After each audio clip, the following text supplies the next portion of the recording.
That's all right. Awesome. So we're gonna try to get through quickly, but so I think we can start with our news first, and then we can get to items. So for those of you that don't know, I'm Steve. Actually, we should do intros. Chris, do you want to do intros first? Well, we're still in the killing time. Yeah, we're still in the killing time phase. Okay, so Frank and I have been trying to find prototypes and everything and get them dumped and get them out to players instead of sitting in someone's closet. Frank's been doing it much longer than I have. It's true. I started a website in 2003 called Lost Levels, and thank you very much. Thank you, all 5 of you. Yes. So what? California Raisins, Sunman, stuff like that? Those were way back in 2003. Yeah. But I've been involved in some way, and I lost count. Like somewhere around 30 unreleased NES games being online, and it's some part of. You also have released NES games getting. Oh, that's true, actually. Yeah. So in my earliest days, I was just a guy dumping games. I helped dump the last American game that you couldn't download, which was the Super Spike V-Ball. What was the other game on the card? Was it Double Cart? Soccer. Yeah. World Cup NES Soccer. World Cup. Yeah. Yeah. No, not a prototype. No, the last NES ROM you couldn't download. Yeah, so this is when ROM started appearing online. I'm very We're old. talking like 96. I'm talking. It was 98 or. So I went to coolroms.com. This ROM wasn't available. It yet, was you're not saying. there yet. No. Okay. No. And now it's not available there at all. Yeah. Oh, that's right. Is CoreRoms is totally shut down? No, it's they dropped all their Nintendo systems. Wow. Yeah. Really? Well, Oh, they must have, they got that letter from Nintendo and they freaked out. See, what you're supposed to do is respond and say, "Give me a list of games to pull," and then they give you a list of like 10. And you're like, "Okay." I think Nintendo sent them the list of all of them. Maybe. All right, so what that means is obviously we're always on the lookout for games that haven't been dumped and released, and as many of you know, they're now getting up in price because there are fewer and fewer of them. Yeah. But Frank found one, and we were able to dump it. And Frank, I'm gonna let you announce what it is. Oh, sure. Do you have it with you? I do have it with me. All right, so this is an NES port of a game that first came out on the Lynx, and it's a game I actually like quite a bit. It was ported to computers also. This would have been the only home version for consoles of a game called Chip's Challenge. Yeah, so we're dumping Chip Challenge, and as far as we know, there is a Nintendo exclusive level. Yes. There is. In fact, like if you beat it, it says this level is exclusive to the Nintendo. So we know that Yes. for sure.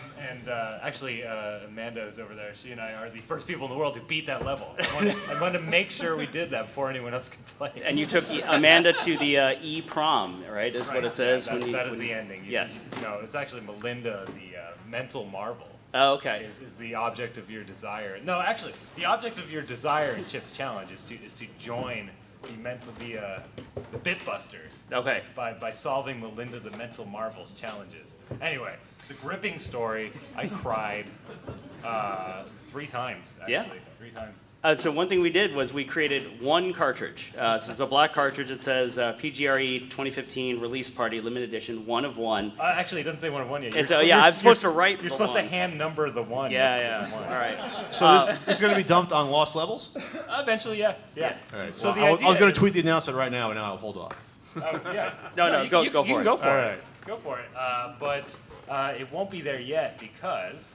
Yeah. So this one cartridge we're going to put into the auction tonight, and all the proceeds are going to charity, so none of it's going to us. And then whoever has this, they can be a very special boy or girl for about 2 weeks or so, and be the only person who can play this. Yeah, before the Lost Levels article goes up, and the ROM is available to everybody. So it's a great cause. Obviously, it's going to college gamers. And it's a really cool cart, and we only made one, so that's It's actually a something good cool game. Like I heard someone in the audience say that's a great game. It's a great game. Yeah. Yes. I like Chip. It is a really good game. So thank you very much, everybody, and enjoy the ROM when it's out there. All right. Chris, how about some proper intros here? Come on. Hi. Hello. Check it. How about the other one next to you, to your left? How about this one? Nope. No, here you go. Try again. Oh, try again. Check. Nothing. I know everyone can hear.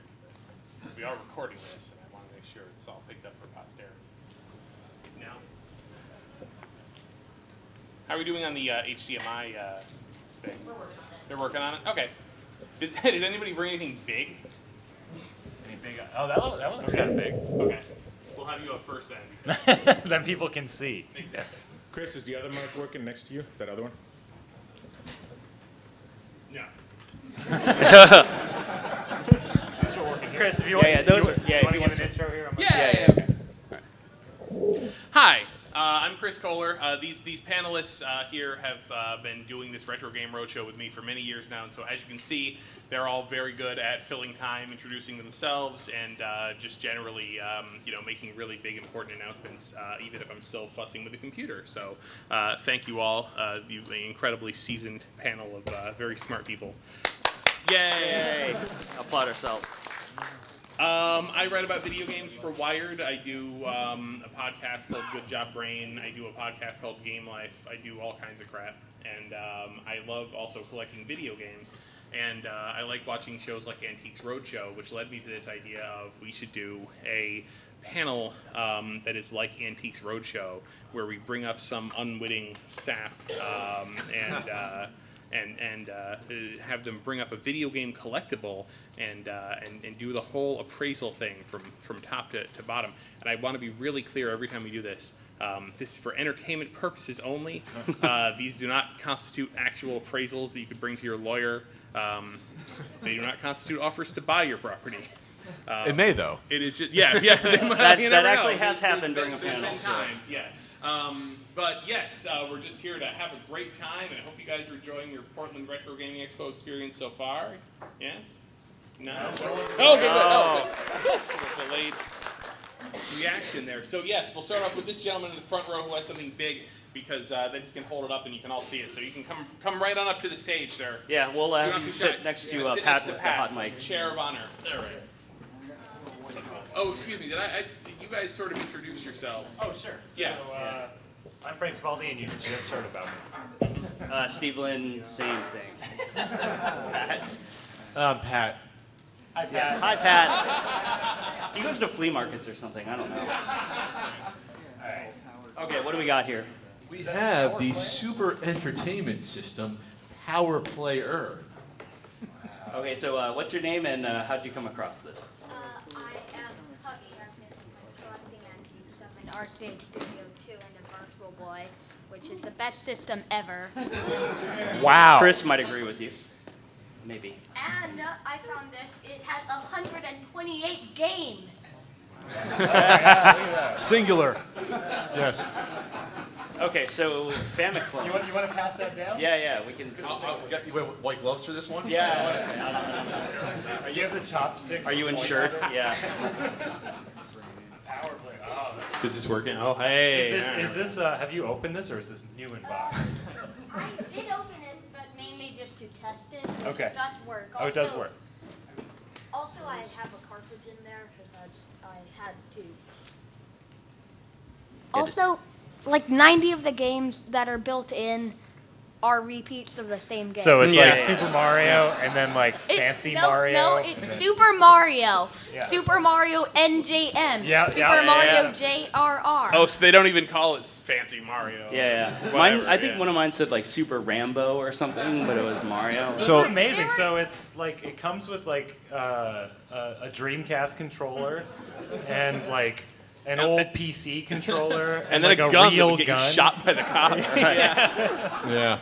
So these were, I started seeing these, I'd say mid-90s, 95, 96. Yeah, absolutely. Yeah. Something They like do that. predate that, but yeah. But that's when we But started I seeing mean, them for in ones that America. are packaged, I'm talking like I would go in the mall Yeah. and see these for sale somehow Yeah. at the carts, like not in the stores, but like little carts in the middle of the mall. They'd be Yeah. for sale. And people like, oh, wow, 10-year-old Super Mario Brothers games, and that's when like the earliest I remember seeing those, Yeah. which is unfathomable that was allowed to sell bootleg items. So, at the so mall. what you guys are seeing here, most likely, we didn't turn this on and plug it in, obviously, but this is internally a clone of the NES hardware, sort of an illegal third-party version of it with some pirated software built in, apparently. These were these primarily came out of Asia, at least under the hood. Yeah. I don't know, we haven't done all that much research into the people who All I know bother is that most distributing of them these. look like Nintendo 64 controllers. They sure do. Yeah. A lot Yeah. do. Yeah. So yeah, this particular one, yeah, they kind of had a rip-off mold of the Dreamcast controller and a real gun again. Which, again, as antiques appraisers, lets us date it to after 1998. Yes. Very true. Yeah. I mean, the cool thing about Famiclones is they come in. I like the ones that make it look like a different system, like the PlayStation, and you open up the disc hood and Can I it's like a open this? cartridge slot or something inside. So those are really cool. I think in terms of value, I mean, it's really like camp Priceless. value. Yes, you can't price these things. So there were ones that the games were built in. There was also some that actually had like a really, really cheap Famicom game Yeah. that you could actually play in a real system. It didn't fall apart. So those are like two different versions to look for. But yeah, there's at least a dozen. There's a different million versions of those. variations of these, and there's. There's red ones. There's ones with like a Genesis-looking controllers. You guys ever see the one that looks like a penguin? No, Yeah, I want there's it. a Famicom that's like a penguin standing up and It like has feet. evil red eyes. Yeah, it does. Alright, It does. You can't retire on it, but it's a cool piece. Yeah. Exactly. Like there's. I like stuff like I that. don't know if there's like necessarily collectors of these, but. Oh, there's one guy that's real pissed right now. I've been looking for Power Player for 20. No. Well, it's I the remember- variation. It's the variant. Yeah, It's the the variant. karate shirtless guy variant. Right. Yeah, So yeah. it makes it It's a box variant, right? So- Did you know that this controller is high tech? It's wired and it has a D-pad too. Wow. It's amazing things. All right. Yeah. So I mean- value on that. 15, 20 bucks. Yeah. Yeah. Whatever they're still selling it for at the swap meet is what it's. Yeah. Now Yep. these do go up a little bit in value if there's some weird, unique stuff built in, like software-wise. So sometimes you'll get, I don't know, like Also, hacks of Mario Brothers replaced by Teletubbies and stuff. And sometimes people just want that for the kitsch value, but for the most part, it's just like here's Contra. Yep. Cool. Also, it has an analog stick, but when I tried it, it works exactly the same as the D-pad. Yeah, it's probably wired up the same. Yeah, it's probably. All right, well, thanks for bringing it up. All right. Thanks for bringing it in. I'm gonna be the leading edge and start collecting Famiclones. So this is the ridiculously random retro game roadshow because we are just picking people out of the audience. So it could be amazing. You could be wondering why they brought them, but I think we're gonna get good stories out of everybody. Yeah, this is an auspicious day. I think we're the last panel. Starting with Yeah. a player. Hold up your stuff, man. That's easy. Yeah. Oh yeah. Yeah. Holding up the stuff is good. If you guys see anything interesting, see VHS That looks tapes. interesting. VHS tape and then. Oh, look at that. That's neat. Yeah. Oh, yeah. all right, All Okay. right, the big box. That's guy. it. Here we go. We're still on big stuff. Yeah. Yeah. Yeah. Everything. No. Okay. So this might be the one where we appraise it and then give him money. Right. Holy cow. Yeah. That's cool. Yeah. He's like, I just made it in my bag. No. All right. What's your name and what did you bring and how'd you find it? My name's Chris Fanner. Been collecting for about 15 years. I found this at a game store that was really more of a pawn shop than it was a game store. It was called Game Junkies. It was on 122nd Was and it Halsey. EEZ? It was EEZ. Yeah. Okay. Yeah. And 122nd and Halsey here in Portland. This was the kind of game store that had axle grinders, generators, computers, cell phones. They've since closed down, but No. I got this for about $25. And the cool thing about it is that this game never came out for Dreamcast. It was ready to go, it just didn't ship. But this is an advertisement box for a game that didn't come out. Yes. Yeah, and they got very close on this game, as you can see by the advertisement box. There are cases and manuals out there for Dreamcast Half-Life. Yeah, like they had printed the materials. The strategy guide was published. You could buy the strategy guide for the game that doesn't exist. It was close. Yeah, real that's how close close. this game was. And the game is out there. Yeah. Yes. Yeah. You can. Well, you can there's no definitely- the image. retail discs, I believe, that have been found at this point. Not The that I know of. code is certainly out there. Yeah, you can get the ISO and burn it. Yeah. Not that we would ever. No, piracy's No. very wrong. And nobody ever did that who owned a Dreamcast. So. Right? No, Never. I don't think you even could on there. Yeah. It's GD-ROM. It's totally different. So this was sent out by Sierra probably to promote the game in stores. They might have been like a Sega sales rep or something that brought them in to display to Oh, it's promote the upcoming even game. smaller one. You still see these at sorry, it's the one GameStop if that's you go like- now. like that big. Yeah. Sorry, there's a conversation here about the specificities of Chris, the HDMI. HDMI micro? Yes. All right. All right. So, when did you buy that for $25? I'm curious. I'm gonna say about 4 years ago. Wow, so they had it in their store for like a decade. I believe that the store owner bought out a Hollywood video and just had a pile of unused merch boxes. And he was angry because it was actually unfolded and one of his employees folded it. No. But he actually was happy that I was willing to spend $25 on On a piece of cardboard, right? But I knew that it had more worth than that, so I pretended that it was difficult for me to do that. But really, I was over the moon to buy this. I could have charged 30 if it wasn't. Yeah, I was gonna say, why was he angry then? He only charged 25. All right, so do we have any price precedent for the other stuff related? I mean, I think I saw like one of the manuals with the case. It was like what, like 500 or something. Wow, I didn't see that one. Yeah, that was a while ago though, so I don't know. I mean, Yeah, so I mean, it's hard to judge against that because that feels like a game that's part of the set of games. You know Right. what I mean? Whereas this is like more of a specialist market for people who collect signage or unreleased stuff or possibly Valve stuff, right? Like there's Sierra. people. Also, you've really got to be. I have one of those types of giant display boxes, and I mean it just gets it gets more and more destroyed the longer that I have it. So you've like really got to be. You've got to want to keep it in good condition. yeah, I would almost unfold it. I would slab it. yeah. I would send it away. get Yeah, it in yeah. acrylic. Put it VGA graded. VGA graded. I think it's a 75 qualified. I mean, Pat, like, have you come across this type of stuff or? I usually see them at the swap meet for really boring games, and it's usually the guys that worked on the games have like some materials, and it's like for like a PS2 title. I'm like, oh, that's cool. I have no interest in it, but I don't know what a value would be on something like that. I guess it would be whatever Half-Life Dreamcast fan want to pay for it. I have Yeah, no I mean, idea. the signage for like first-party Nintendo games tends to go for quite a bit, especially when you get older. You know, like Mario 2 signs. I want to say they're like $200-300 plus on eBay. This is one of those things where it's like, who knows? Because again, you've got this cross section of different collectors that would be interested in this. I have no price I can put on this. I'm gonna have to bow out of this one. All right. Yeah, I mean, I guess if like I saw it on a shelf and someone said make me an offer, I'd probably say like 200. Wow. Yeah, and because I really like Half-Life. So. See, exactly. Yeah, You're one of and, those. yeah, and the thing is, I would probably. I mean, this is me being a nerd. I would probably unfold it or flatten it out and then put it in some kind of frame or something. Yeah. In that sense. But yeah, it's really really cool. Thanks for bringing it up. All right, thanks. Thank you.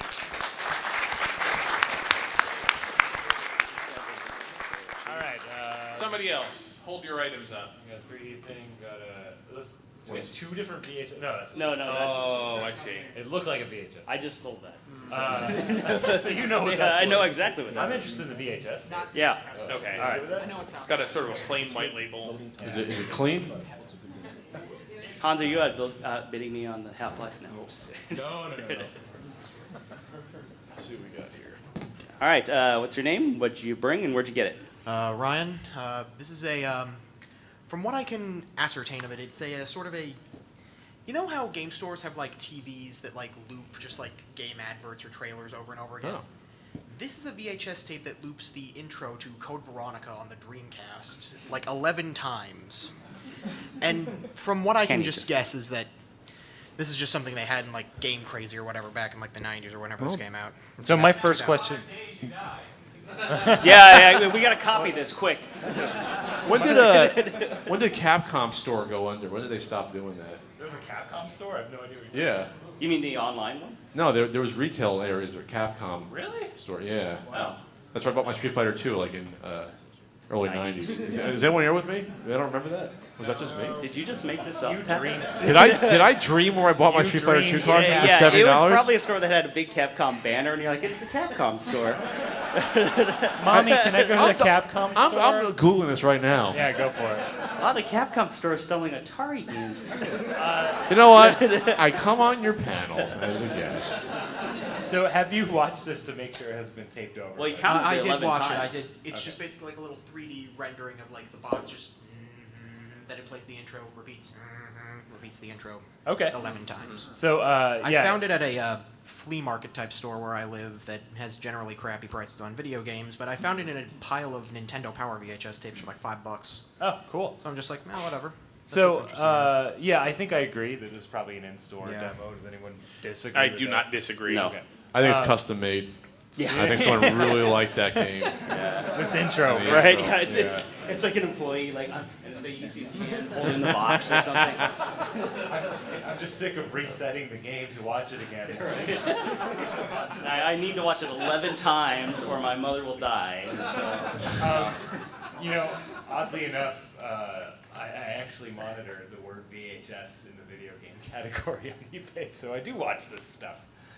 And I can tell you that one probably like 20-ish bucks. I was gonna go a little higher. I'm really? usually low on this. I was gonna say So like they 40. go higher. They go higher if it's older stuff, or like the word Nintendo's on it, or if it's Turbo Graphics, it's like $3 million. Wow, really? I mean, I think if you were to list it, you'd probably also want to put Biohazard or, something. Sure, yeah, sure. right. Yeah, I think it has to do with obviously what's the content. And if it's a hugely popular game or something like it's not a kiosk video necessarily. It's more just like, oh, let's pop this one in for this store. Right. I think if we knew where more or less where it played, it might be more interesting. Right, but also what makes these tapes interesting, I think, to buyers on eBay is like if it's a commercial or if it like is a preview or something, it might have footage that's interesting, right? Is there like a narrator on this, or is it literally No, just it a is cutscene? literally just It's the just the intro intro of the cutscene game. to Yeah. Code Veronica. So on it's the a Dreamcast. very, very specialist item. Yeah. Yeah. All right. Price goes down. I don't know. Cool.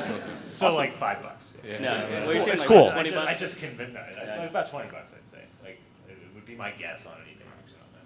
Yeah, I can't see it going that much higher than that. Yeah. Awesome. Thanks for bringing it up. I do have a second item if you Oh, want.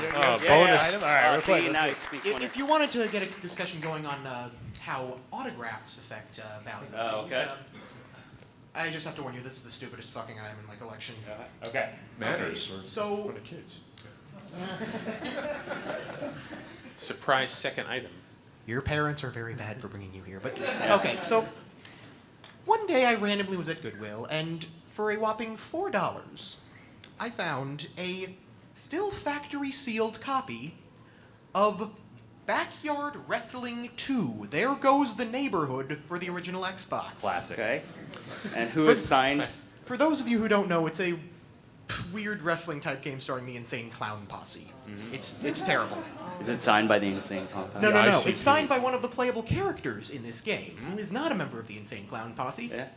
American singer-songwriter Andrew W.K. Okay. So Okay. yeah. I don't know why he's in this fucking game. I think he got kicked out of the gathering once, but is he actually there? Okay. So I think this is a shrink wrap copy of Shrink-wrapped copy.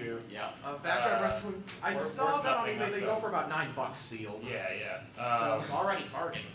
And I actually helped clean up IDOS's archive when they moved offices. There was a lot of these left. But not signed by Andrew W. They're not signed by Andrew WK. Well, I don't know the value of an Andrew WK personally. This is a very strange item. Autograph. I can't imagine the market for this. Yeah. I think There is no market except for people like me. in general. Yeah, I mean, the problem with autographs is that if you don't have it authenticated, it's tough to pass it on to somebody, which means that it's difficult to assign it a value because, yeah. He just spent hours like trying to fake the Andrew. Right, I right. spent right. hours behind a club that he was at trying to get it signed. Wow. I think we're looking at sentimental value here. Yeah. It's also strange when you have an autograph on something that's not related to what the person does. Yeah. So it's like, so if Ken Griffey signs a bat, it's worth more than he signs a game, or like collectors of that stuff get What if it weirded was out by his that. game? Yeah. Yeah. All right. Thank Cool. you very much. Thank you very Well, much. however, you are winning so far in the competition for most ridiculous item. Oh, yeah. So I present you with your congratulations. Your prize for doing so is this copy of DreamWorks' The B movie game starring Jerry Seinfeld. I think. I think you should sign it. What's the deal with Yeah, I'll this? sign it. Yeah. for games for Windows. Yes. All right. Oh. Good, because I ran out of firewood. Nice. Quick aside on videotapes, actually, while this next gentleman's coming up, it really came out through a Danny O'Dwyer GameSpot video that Tony Hawk worked as an editor on one of the TurboGrafx marketing videos, and it's that really odd one where they're like on the street talking about how awesome Gate of Thunder is, or Lords of Thunder. So like he was interviewing, he's like, did you do it, work as an editor? He's like, yeah, it was a TurboGrafx thing. We were like on the street interviewing people, and so yeah. No wonder why it failed. Yeah. Wow. Yeah. Crazy trivia. All right. I'm gonna get him to sign my TurboGrafx. Yeah. All right. Name what you brought and how'd you find it? My name's Brian. This is a Famicom 3D glasses system, in box. I picked it up at the show here, actually, hidden away on a shelf, and the guy said he was just getting rid of his stuff, so I paid $50 for it. Cool. And you picked it up today? Yeah. Oh, okay. All right. Nice. Awesome. So the 3D system, for those who don't know, you would hook it to your Famicom. Everyone here knows that's the Japanese NES, right? I don't have to explain. Yes. Yeah. The one person's like, yeah, I knew that. Yeah. Sure. Yeah. Of course. So there were a handful of games. Well, how did it work? First of all, was it shutter? It was the same as the Sega Master System glass. Yep. I'm pretty Okay. sure. So it would shutter back and forth to create the illusion of 3D. There were a few games that supported it. I want to say 6 games. I'm not positive. Is that right? Yeah. So it wasn't terribly popular. They never introduced it here, probably because it was never terribly popular. They did actually demonstrate it at a CES, so they Oh, really? planned to. Yeah, absolutely. I think it was the same show as the sewing machine, maybe. Wow. There About was- the knitting device too. Yeah. It's like here's Yeah. all our random just, crap. Just put on your 3D glasses, knit a sweater. Nintendo. So this is. I mean, have any of you guys ever played one of these? I mean, I plugged it in and played like one game, and it's pretty much like the Master System, except Yeah. I mean, it actually seems even lower resolution. Really? Well, the game, I don't remember what game I played, but it wasn't that much better than like Rad Racer or 3D World Runner or something like that. Okay. So I have no idea what these go for. You guys were just in Japan. Did you happen to see this item at the stores? Yeah, they're about $50.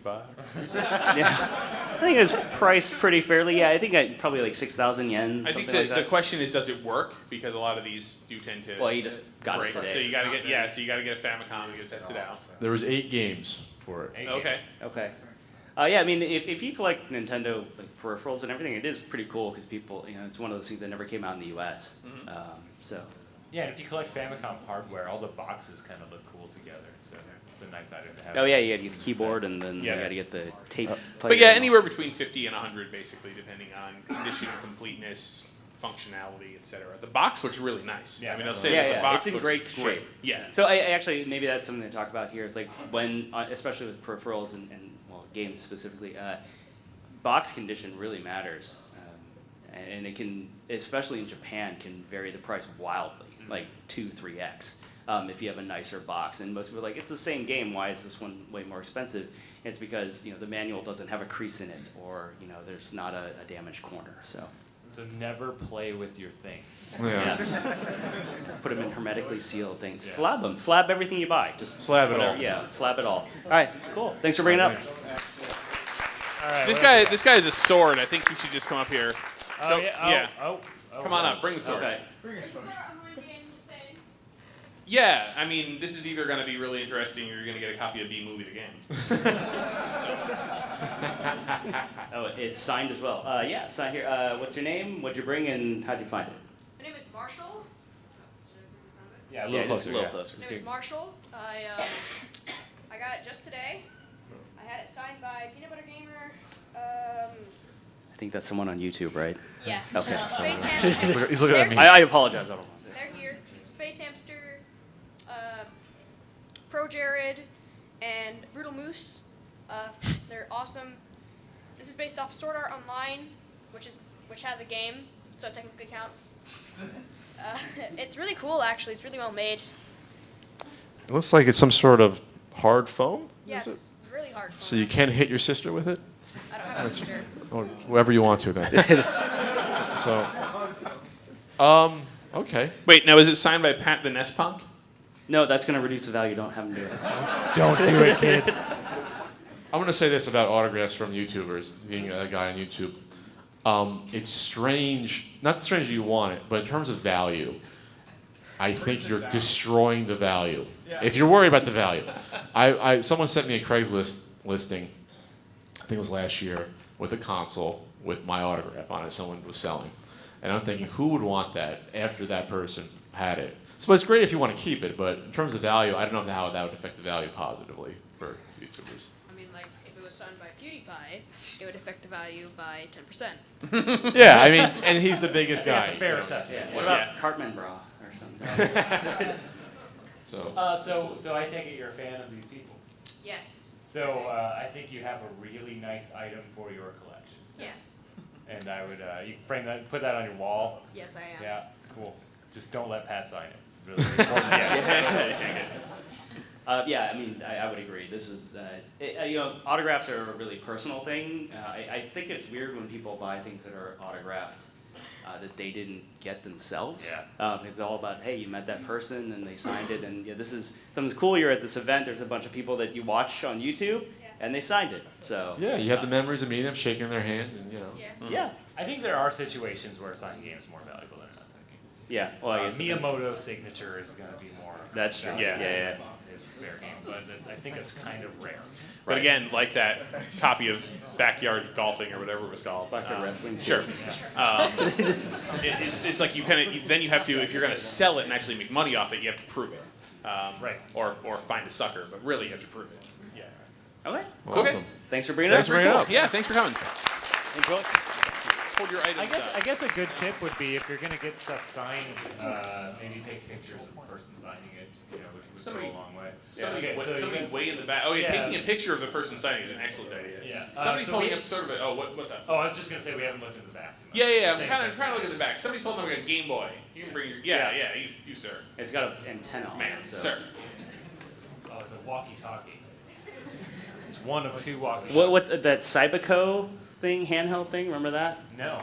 It was like that. That you can message your friends like wirelessly. Oh, I know what you're talking Yeah. about. That's what I thought it was when he was holding it up. I watched it. So like I was just saying on the subject of autographs, I just bought a copy of a pinball construction set, but the original one that the designer Bill Budge published himself. It was published later by Electronic Arts. You can find those very easily, but then the self-published one is really hard to find. It's a pinball construction set. I mean, it inspired Sim City pretty much directly. Like it's a really influential game. So I finally found an original copy of it, and one of my friends is like, "Oh, you should get Bill Budge to autograph it." And I was like, I don't think I actually want to do that. Like, I actually don't like even him. Like, I don't even want him to put Sharpie on it. Like, I feel like I should leave it in its original state.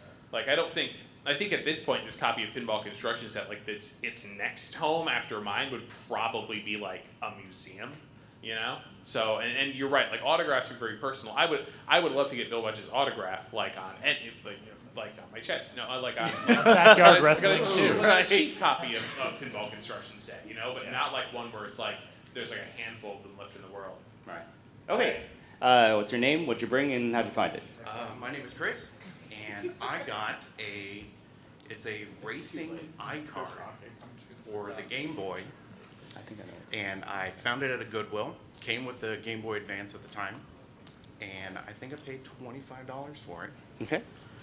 And from what I've been able to find online, I guess you plug it into a Game Boy Advance, and you can download at racetracks different racers' track times, top speeds, things like that.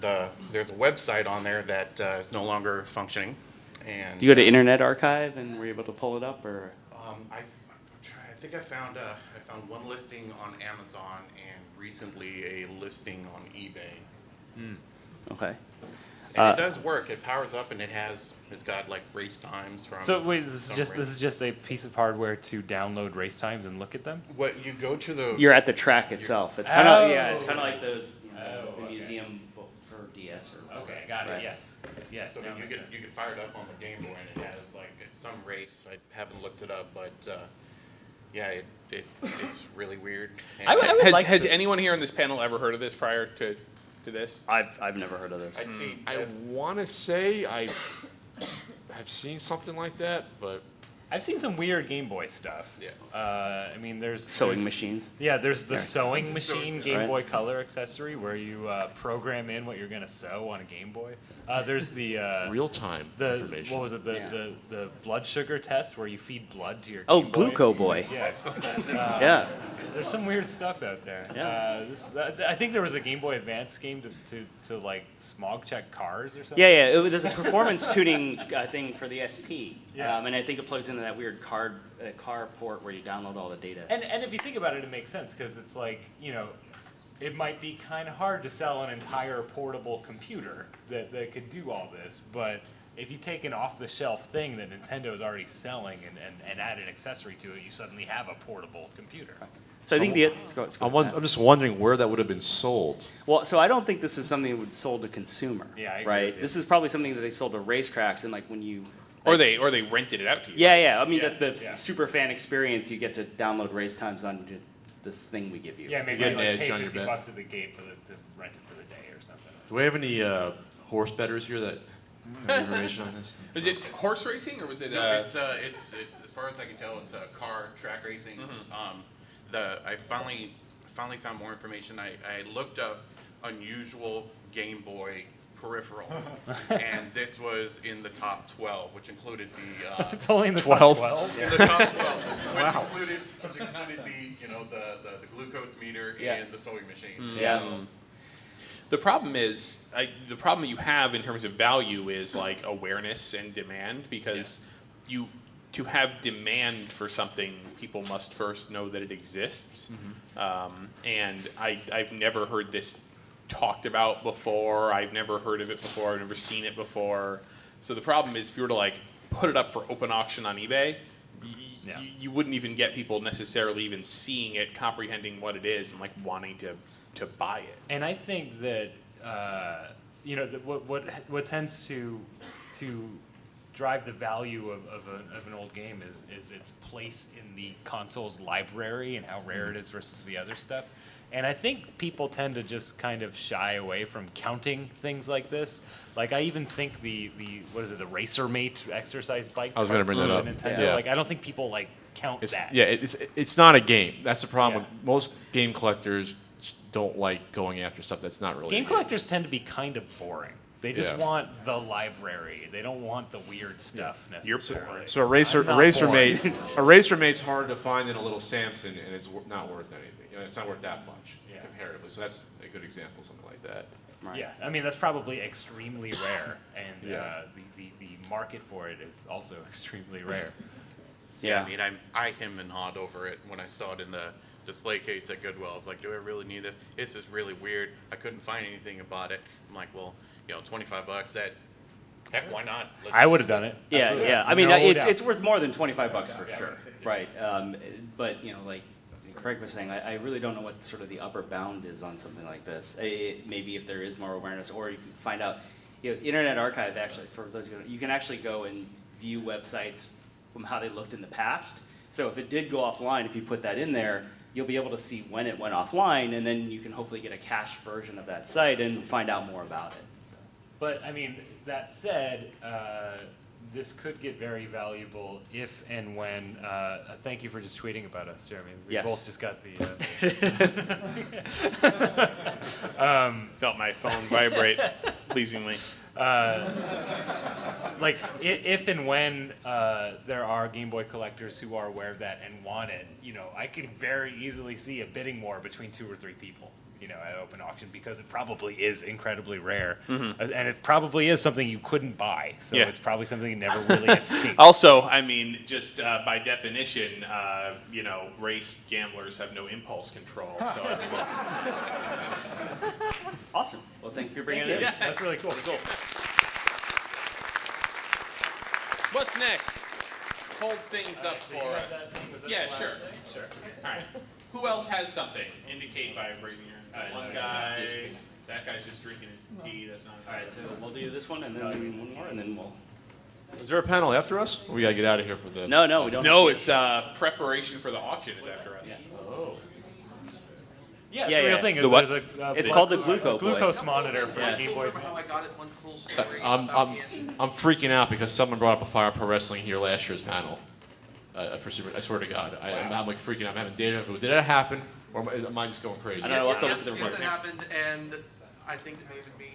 However, this Oh, you're cheating. Get off the stage. This is the one actually the cool story about it in terms of what it is, because this is the first Suda 51 game, Yeah. Yes. True.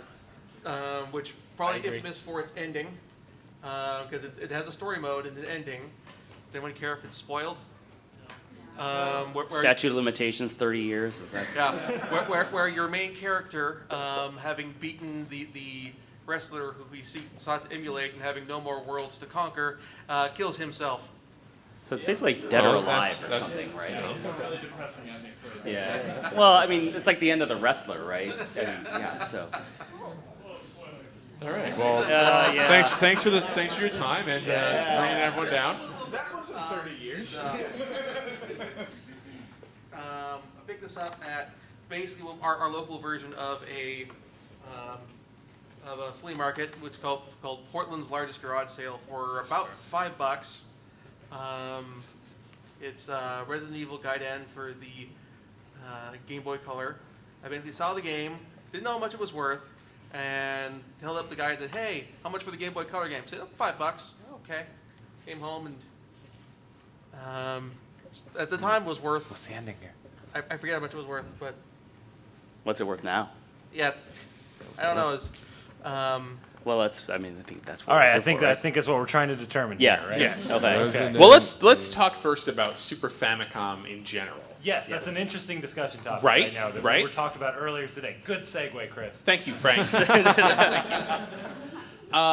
Super Famicom stuff has historically not been worth very much at all, especially because there's the high-end games that are worth a whole ton of money, but a lot of the games that we would consider like, oh my God, Chrono Trigger, oh my God, even Mega Man X3, whatever, like the Super Famicom versions of these were always very easy to find because they made a lot more of them in Japan, and also because Americans really want to collect American games and not necessarily imports. So if you were okay with like buying the import versions of certain games, you could get them a lot cheaper. I just want to jump in. And then of collectors course, are boring. yes. And then yeah, it's true. So and then in general, a lot of things that weren't released here. Again, nobody really is aware of stuff like Super Fire Pro Wrestling, like in the U.S. There's just a smaller kind of fan base for stuff like that. So you could get a lot of this stuff fairly cheaply, and it seems like you did in fact get this copy of Super Fire Pro Wrestling fairly inexpensively at about $8. With the box protector, which is like what did you worth pay? $1. This sticker says $7.99. This one says $8. actually I got a deal for a couple bucks off. There we go. And it's worth mentioning it's complete in box. Manuals there. Cool. Yeah. So you really like Fire Pro Wrestling, being the second year in a row you're showing. Well, this was more of the I saw like, oh, I already have a Fire Pro Wrestling game. Is this the Suda 51 one? Yes, it is. Oh my goodness, I kind of want to play this and see Right. the actual ending cutscene. But to your point, people have started discovering the Super Famicom now. Yes, especially as Super Nintendo prices are getting like unattainably high. I mean, that causes people to start seeking out alternatives. For some people, that's like repros, and then for some people, that's like, oh, I'll get Super Famicom games. And so now we're starting to see like a resurgence of interest in Super Famicom stuff. I think that games like this will become, people will become more aware of them, as collecting grows, as Super Nintendo prices get less and less attainable. We will start seeing Super Famicom prices start to go up, and already have. I think the gateway drug to that was Super Metroid. Because, because if you look at like American Super Metroid versus the Japanese one has much better art. Yep. It's just this nice, clean, attractive package. Yep. And it's worth like a tenth of the And price. I took a Japanese Super Metroid in the package like I don't know 3-4 years ago. I was taking it to show after I took it to Portland. I took it to Seattle. I took it to the next year's Portland show. I had it with me for like 2 years, and nobody wanted to buy it. And now, if I wish I had 10. I wish I had 10 to bring to this show because I'd sell them all in the first hour. Yeah. So point is, everything's going to be unattainable eventually. Soon. Just stop Real now. soon. It's Yeah. not worth it. Well, no, because people. Oh man, I'll tell you guys a story. He might be in the audience today. I don't know. A small child came up to my booth and purchased Mega Man X, and I sold him Mega Man X for Super Nintendo, and he said, "All right," he goes, "and I just bought my first ever Super Nintendo game." There you go. And I was like, "Oh no, this only uphill from here." Did you explain the Super Famicom to him? Um, There's an alternative. I know, yeah, I know. Let me tell Yeah, you. well, so actually in Akihabara, if you look at like for Super Potato, which is sort of the destination for all foreign buyers first, they actually take a lot of those games, like all the Mega Man X's, Final Fight Guy, Super Mario Kart, Donkey Kong Country, and everything, and they actually have them sort of separated up, so it's easy to grow. And a lot of times it's like, don't grab this one off the shelf, just ask us, and we'll grab one from the back. So, Pat. Sorry. Yep. Oh, nothing. I was going to make a joke, but time has passed. Oh, yeah, okay, all right. Okay. So, Resident Evil Gaiden. Anyone know values of either of these? I could look So, on eBay and tell you two so cents. loose Game Boy again. Historically, I mean, there was a time where there was nothing like the Game Boy cartridge that would get triple digits, right? Now that is starting to change. It's all because of Game Boy World. Because of Jeremy. Jeremy. Yes, so I think that Resident Evil Gaiden is one of the ones that's kind of going up. This one is actually in bad condition. It was loved, as you may have noticed. It's got a lot of wear on the label, so it's been put in and out of a Game Boy a lot. The label's starting to rip a little bit, but even so, people really want this game. It's not available any other way than by buying the Game Boy cartridge. So probably like in the $30 to $40 range now. Very good. In climbing. Yeah. Just checking on eBay's right. All right. All right. Cool. Is that right? You're right. Yeah? That's why you're hosting. All right, okay. Thank you very much. Yeah. Someone actually looked. I try to really, just I try to wing it as much as I possibly can, because that's what we're here. Anybody can look stuff up on eBay, but Yeah. Okay, what else we got? We had one guy with a Anything disc else? that was in the back. Thank you. and in fact, I think that we have managed to fill up almost all of our time at this point. So I think we can do one more, and then we gotta. 5-minute warning. Okay. Oh, hi, thank you. So wait, there was one person in the back that was holding something. There you go. Can you come on up? Get up here. It's not Fire Pro. Yeah, no, yeah. I'm going to say memoriam on Fire Pro for next year. It's just. Yeah. Oh, sorry. We had a question. Yeah. Just as a general question, like, are Nintendo games becoming, like, overall more valuable or less valuable right now? As in 8-bit Nintendo? So the question was, in general, are Nintendo games becoming more valuable or less And valuable? Super Brian? Nintendo and Nintendo 64. Like, there's a curve. Oh, like, sure. In general, across the board, everything is becoming more valuable. Oh, really? You Okay. see little rises and dips. Like we were just pointing out, like black box NES games, like in just like not super mint, but just like regular black box NES games. They were going up like considerably, and there was sort of a black box frenzy happening, and people were really bidding stuff up. And then I think a lot of people that were trying to do the black box collection kind of stopped, or they got their collections, and we've actually seen prices go down. Like, you'd be surprised if they hit the point where it's like, oh, I'm never gonna actually have stack up. That can be what happens for sure. Yeah. So NES loose cartridge prices are jumping, but the boxes and the manuals are not jumping the same way. Because I think a lot of people have just decided like they're not collecting CIBs because CIB is not attainable, so they're concentrating on cartridges, and so then you have a weird kind of disconnect between cartridge prices going crazy and the box and manual staying about where they were. Yeah. All right. So we got a couple minutes. Let's go quickly. What's your name? What'd you bring? My name is Petra. I have a sealed copy of Sailor Moon Super S for the PlayStation. I got my first job. I discovered eBay. I was young and naive. Foolish. I accidentally spent $165 on this thing. Whoa. Wow. Yeah, there was like a big bidding war going on back and forth. I kept adding like $1 every time because I didn't fully understand how it worked. Wait, so you were bidding early? Like you? No, it was near the end, but Okay.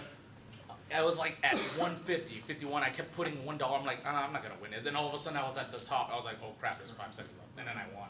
Well, And so I got it in the mail, and then I found out it was actually not sealed officially. So I was kind of angry, and then skip ahead, I made a backup of it too. I'll explain that part soon. A couple years later, 1 minute. So yeah, a couple years later, I got a job at some place manufacturing CDs. The supervisor there was cool. I asked him, "Hey, can I get seal this it. thing sealed?" So, so it's basically a reseal. it's resealed. It looks. Wait, can we look? Okay, I really want to look at It's totally it. sealed. It doesn't have the actual seal. I know. I want to see like looks what does more it look like. It looks more legit now because before it was some. It looks more legit now. It had a crappy seal on the top of the bottom. No.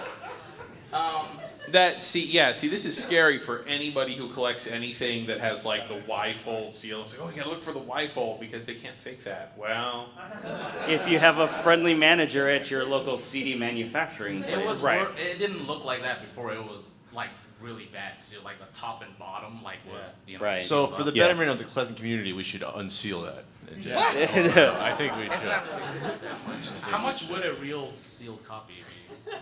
Are you about to list it? I think we can step in as the retro gaming police right now and put a stop to this. We can arrest. I'm going to have to admit complete ignorance for Japanese PlayStation Sailor Moon prices. I also would have to punt on this one and say I couldn't tell you what it was. Yeah. I just find this. I What find year- it, what I year find was this this? fascinating. 2001 or 2000. 2001? Which one is it? Wait, Sailor Moon Super S. it's the only one. Yeah, there's Unsealed, two. it's like 30 or 40. There's a kids game too, but This is pretty much unsealed. It's got the obi, but yeah. Sir, Okay. sir, sit down. You're drunk. Sit down. I know this drunken commentary. I mean, it's ridiculous. Can we? Okay. Sorry, Pat. Pat, we have to replace you with Ian. You come up, Pat, sit down. It's not Shocked he personal. knows about It's not Sailor. personal. He It's has just a that, hand. What's the hand mean? just that I like Ian more. In Japan than you would in the States. I was there a couple of years ago and like official Sailor Moon merchandise, video games, like the wand. I don't know if you guys remember the wand and everything. That stuff is like insanely expensive over there. There is way more of a fan base for it there than there is over So Yahoo Interesting. Auctions Japan. Yeah. Let's put it on All there. right. So if Ian is correct, and he probably is, that it's like $30. We're probably talking like 60 to 70 for an actual sealed one, but this one is worth about $30. Right. Yeah. But I mean, To first us, of all, though, so not I mean, to it an doesn't unknowing have public. the PlayStation games in Japan have this tear-off strip where you just tear it off like on the bottom of the disc, and then it all just slides right out. So this does not have that. So if somebody were to say, "Do you think this is fake?" I would look at it and I would notice that lack of the strip. But then again, if I just saw this sitting somewhere, I would just assume, "Oh yeah, it must be sealed," because the folds on the top are perfect. And of course, now you got to start wondering about every single GameCube game, sealed, which is why I don't even get into that, unless I know where it came from, because it's so you can just reseal it. But yeah. And I got one more thing. There's actually another disc variant of it too. I think that's worth more money. There's a disc variant? Yeah, there's a different disc cover. That's, Oh, I okay. think that's Yeah, but how do you know if it's sealed? I looked at it. You just messed up. Thing online. You can look it up later. All right. And are we giving a B movie as well? Yes. Okay. All right. Oh, well, thank you. All right. Thank you very much for bringing it up. Okay, Frank. And just, I guess before we go, just Oh, yeah. we usually do a show and tell, which we didn't do this year, but Chip challenge. There it is. By the way, There it is. all going to charity, so definitely Go bid. Oh, yeah, you want to bid high, bid repeat often. for anybody who might have missed that at the beginning of the Oh yeah, so show? for those of you who walked in late, we are releasing the previously undone from Chips Challenge for the NES. So the game that never came out is a port of a Lynx game that's actually really good. Great game. Yep. Yep. And what you're holding is one of one, right? Yeah, we made one cartridge. Hand numbered 1 of 1. Yes, PRGE. It says a release party or something on it, and yeah, all the proceeds are going to charity. And it's going to be in the live auction following Retro Game Roadshow. I think in here. Yeah. Yeah. All right, Okay. so And then- Frank. 1 hour. We're going to take the time to set the room back up. It'll be, I think, what are we, friends? No. Oh, wait. 6-ish? 6:30? So we're holding Okay. up the auction right now. It's awesome. Yes. So I brought something just kind of cool, not Are these very mine? collectible. All right. It's mine. Yeah, right. No, it's mine. Yeah. So tomorrow, literally tomorrow is the 30th anniversary of the NES coming out in America. As some of you may know, it was not released nationally when it came out in 1985. It was test marketed in New York because they weren't sure if they could sell a video game because no one else could at the time. So I wouldn't say this collectible is just cool. This is the original 2-page ad that ran in New York Magazine at the end of 1985 that I managed to track down. It actually took me years and years to find a back issue of New York Magazine from 1985. But if anyone wants to come read the dumb copy on it, I'll be around after the panel for a few minutes. So it's kind of a cool thing to see. And they reused that Rob hatching from the egg thing. Yeah, that was the Yes, first the original commercial. commercials. The first 6 months commercials, they used that. Yeah. But it's really bad because they use 2 different shots. I'm looking at commercials lately on NES. So it's like an egg, then it cuts to a TV in half. It's a totally different shot.